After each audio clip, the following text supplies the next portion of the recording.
নমস্কার বন্ধুরা, ছোলার ডাল আর সয়াবিন দিয়ে দারুণ একটা রেসিপি বানিয়ে নিলাম। পুরো ভিডিওটা দেখবে আমি রেসিপিটা কিভাবে বানিয়েছি। অসাধারণ স্বাদের রেসিপি, ভাত রুটি পরোটার সাথে দারুণ খেতে হয়। ছোলার ডালগুলি ভিজিয়ে নিয়েছিলাম, ডালগুলি আরেকবার ধুয়ে নিয়েছি। কুকারের মধ্যে নিয়ে নিলাম, পরিমাণ মতো জল দিয়ে দিলাম, কুকারটা বসিয়ে দিয়েছি আর অল্প লবণ দিয়ে দিলাম।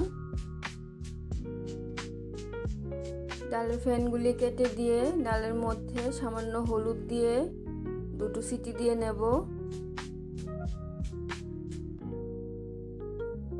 ডালের কোয়ালিটি অনুযায়ী সিটিটা দিয়ে নেবে। কুকারের ঢাকনাটা লাগিয়ে দিয়েছি আর আরেক দিকে সয়াবিন বসিয়ে দিয়েছি। সামান্য লবণ দিয়ে সয়াবিনটা সিদ্ধ করে নিলাম। প্রেসার কুকারের সিটিটা হয়ে গেছে, বাকি সিটিটা আমি বের করে নিয়েছি। এদিকে মশলাটা রেডি করে নেব। নিয়ে নিলাম রসুন, পেঁয়াজ, আদা, ঝাল অনুযায়ী কাঁচা লঙ্কা, টমেটো।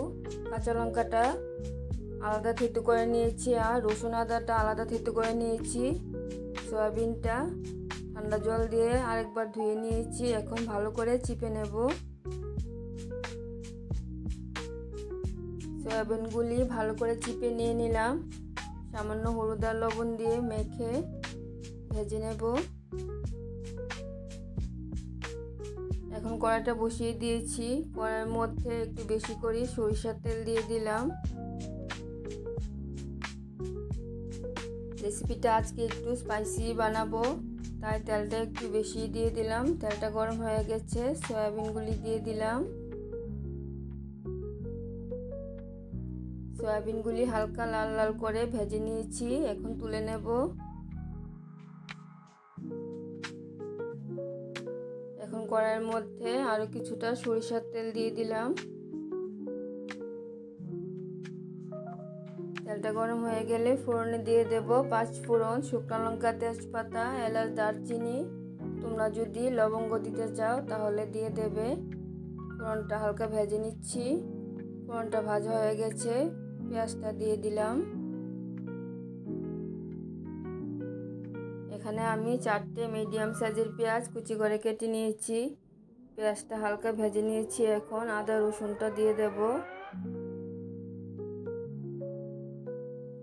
আদা রসুনটাও কিন্তু আমি জল ছাড়া থেতু করে নিয়েছি। এভাবে থেতু করে দিয়ে রান্না করে নিলে ভাজাটা তাড়াতাড়ি হয়ে যাবে। এখন লবণটাও দিয়ে দিলাম। লবণটা দেওয়ার পরে রসুন আর আদাটা কড়াইয়ের মধ্যে লেগে থাকবে না। রসুন, পেঁয়াজ, আদা ভালো করে ভেজে নিয়েছি, সামান্য জল দিয়ে দিলাম। জলটা দিয়েছি কারণ পেঁয়াজ, রসুন, আদাটা পুড়ে যেতে পারে। এখন মশলাগুলি দিয়ে দেব। জিরে গুঁড়ো, ধনে গুঁড়ো, কাশ্মীরি লাল লঙ্কার গুঁড়ো, হলুদ। ভালো করে মিশিয়ে মশলাগুলি কষিয়ে নেব।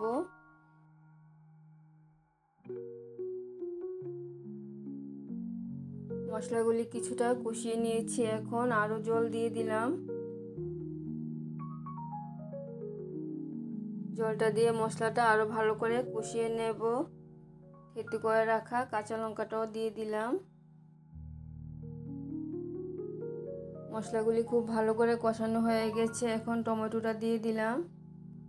আরো অল্প জল দিয়ে দিলাম। টমেটোটার কাঁচা গন্ধটা চলে যাওয়া পর্যন্ত মশলার সাথে ভালো করে কষিয়ে নেব। টেস্ট অনুযায়ী সামান্য চিনি দিয়ে দিলাম।